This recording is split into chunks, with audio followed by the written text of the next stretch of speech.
চট্টগ্রাম আইনজীবী হত্যাকাণ্ডে জড়িত ২৪ ঘন্টার মধ্যে গ্রেফতারের দাবি জানিয়েছে বৈষম্য বিরোধী ছাত্র আন্দোলনের আহ্বায়ক হাসনাত আব্দুল্লাহ। তিনি ইসকন নিষিদ্ধেরও দাবি জানান।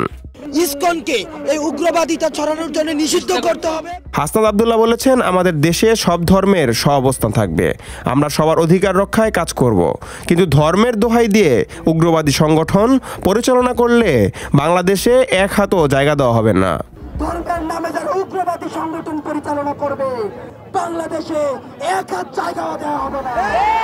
বুধবার চট্টগ্রাম নগরের টাইগার পাস মোড়ে আইনজীবী সাইফুল ইসলাম হত্যার প্রতিবাদে এক বিক্ষোভ সমাবেশে অংশ নিয়ে একথা বলেন হাসনাত আব্দুল্লাহ। জুলাই শহীদ স্মৃতি ফাউন্ডেশনের সাধারণ সম্পাদক সার্জিস আলম, বৈষম্য বিরোধী ছাত্র আন্দোলনের কেন্দ্রীয় কমিটির সদস্য রাসেল আহমেদ, কেন্দ্রীয় সমন্বয়ক খান তালাত মাহমুদ সহ আরও অনেকে, তারা সবাই ২৪ ঘন্টার মধ্যে হত্যাকাণ্ডে জড়িত ব্যক্তিদের গ্রেফতারের দাবি করেন। সে সকল উগ্রবাদী হিন্দুদেরকে প্রতিহত করার জন্য আমাদের মনে বিন্দুমাত্র সহানুভূতি থাকবে না। সার্জিস আলম বলেন, আমরা সব ধরনের প্রতি সহানুভূতিশীল, কিন্তু কেউ যদি সহানুভূতিতে দুর্বল মনে করে তাহলে তাদের ছাড় দেওয়া হবে না।